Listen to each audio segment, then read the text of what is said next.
Welcome one, welcome all to a new week of our show as we present down the middle events coverage from around the world. My name is Carl Azuz, and today's first story takes us to America's most populated state, where a controversial new law is set to take effect in the months ahead. California's government will require students to get a coronavirus vaccine in order to attend school. This will apply to millions of students from kindergarten through 12th grade at public and private schools in California. But it won't take effect until one of the vaccines is fully approved for younger people by the U.S. Food and Drug Administration. Currently, a vaccine made by the companies Pfizer and BioNTech is approved for people ages 16 and older, but it has not been fully approved for younger Americans. People ages 12 through 15 can get one under an emergency use authorization. California's government expects the FDA will eventually approve COVID vaccines for kids, so it says its vaccine mandates will follow that and likely take effect in January or July. It'll apply to students who attend school in person, but there will be online schools, homeschool, and independent study options for unvaccinated students. According to the Los Angeles Times, parents will be able to refuse the vaccine for their children on the grounds of personal beliefs, but California's government might overturn that option in the future. The state's governor says the school mandate will speed up efforts to overcome the COVID pandemic, but health officials say it's possible for the Delta variant of coronavirus to spread among vaccinated people. Lawsuits against the mandate are expected. While some parents have said they support the idea and think it'll keep kids safer at school, others have said the vaccine needs to be a personal medical decision, not a requirement. They're concerned about the short and long-term effects of the vaccine on young people who have a much higher survival rate for COVID than older people. If and when the school mandates take effect, they'll make California the first state in the nation to have them. For years, China has been the world's largest manufacturer. In fact, it's known as the world's factory because China's output accounts for more than 28% of global manufacturing. But the soaring cost of energy is triggering several problems for the Asian country, including its ability to make goods. The shortages became widespread in June and have only gotten worse since then. The world's biggest energy consumer is running out of power. China's energy crunch is triggering blackouts, forcing factories to cut production, overturning people's daily lives, and threatening to slow the world's second largest economy. Social media users have posted images of cities gone dark, severe traffic jams caused by traffic lights that stopped working, shops forced to close early or resorting to candlelight to stay open. A mother with 2 young kids trapped in an elevator for 45 minutes after a sudden power outage. It was completely dark. I can see nothing because the power is cut from everything. Only when vehicles drove past, you could see lights on. The power cuts have rippled across northeastern China and parts of the south. The cause of it all? A perfect storm of factors. Demand for Chinese goods is surging as the global economy emerges from the pandemic, increasing use of China's electricity-hungry factories.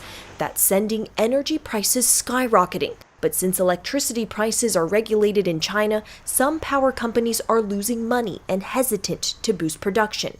At the same time, China is trying to meet its ambitious climate goals to bring carbon emissions to a peak before 2030 and net zero by 2060.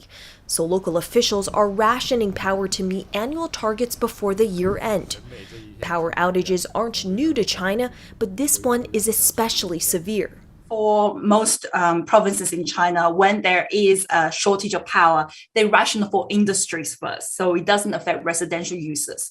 But in the Northeast, because it has reached to a quite significant shortage, it is now even rationing for residential users. And that is quite significant because it could lead to a lot of social discontent.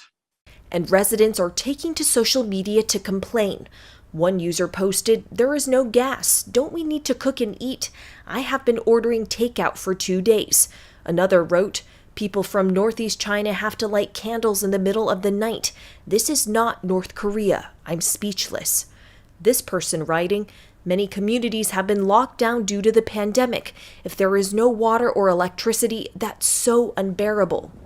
The power rationing could create new headaches for global supply chains, with several Apple and Tesla suppliers suspending production. going to be further interruptions to supplies of different things, whether it be sort of toys for Christmas or metals and silica for advanced materials and advanced equipment. But the power supply challenges aren't unique to China. It is partly a problem of managing the low carbon energy transition at a time when the economy is picking up after the pandemic. I think we're going to see the same sort of challenges in other parts of the world. China's energy crisis is a sign of what the world is reckoning with in its bumpy transition to clean energy. Selena Wang, CNN, Tokyo. 10-second trivia. Which of these U.S. founding fathers became the nation's first Chief Justice? John Adams, John Hancock, John Jay, or John Marshall? In 1789, President George Washington nominated John Jay to become America's first Chief Justice. And the Senate confirmed Jay to that position just 2 days later. These days, that process usually takes months, no matter who's president.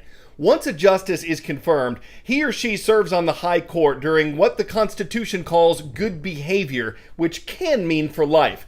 And those on the Supreme Court right now have just begun a new session. It traditionally starts on the first Monday in October. This fall's session will be the first in-person meeting of the 9 justices since the COVID pandemic started, except that not all 9 justices will actually be there.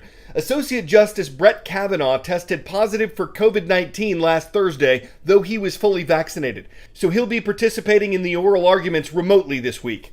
What will those arguments be about? 3 of them center on very contentious issues in the United States. One involves religion, specifically student aid in schools that teach religion. Another case involves a state law that bans most abortions after 15 weeks of pregnancy. Gun rights are also on the docket in the case of a law that limits who can carry a concealed handgun in public.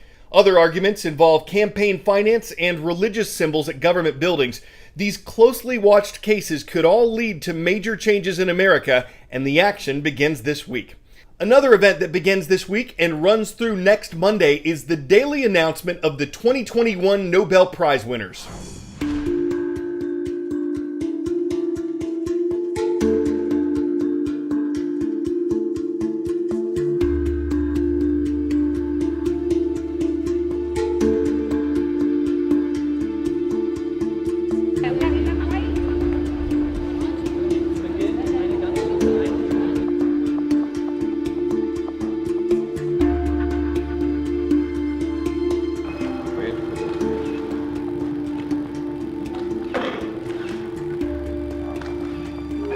At the age of 28, the young Marie met and married a French scientist named Pierre Curie. Together in their laboratory in Paris, they shared in the research that isolated Tino-3.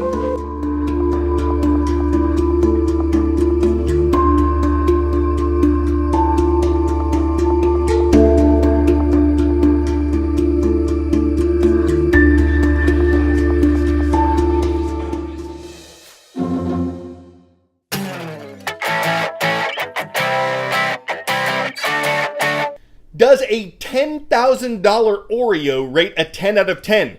It does for the die-hard Pokemon fan willing to pay it. Pokemon Oreos came out last month featuring video game characters on cookies. But the Mew Pokemon is a rare one, so some are popping up on eBay for as much as $10,000 plus shipping. That's for one cookie that's made out of the same stuff as regular Oreos, which sell for around $3 per package of 36 cookies. But this one's got something new. And while it's cooked up thunderous interest, some might even call it a registeel, others will think the seller is Koba Lion and that there's already no way he'll Landoris the sale. Guess they'll just have to Nabisco go somewhere else, if you know what I'm saying. I'm Carl Azuz. The city of Powell is in northwest Wyoming. That's where we're going to shout out Powell High School today. Subscribing and commenting on our YouTube channel is the only way to get your school mentioned.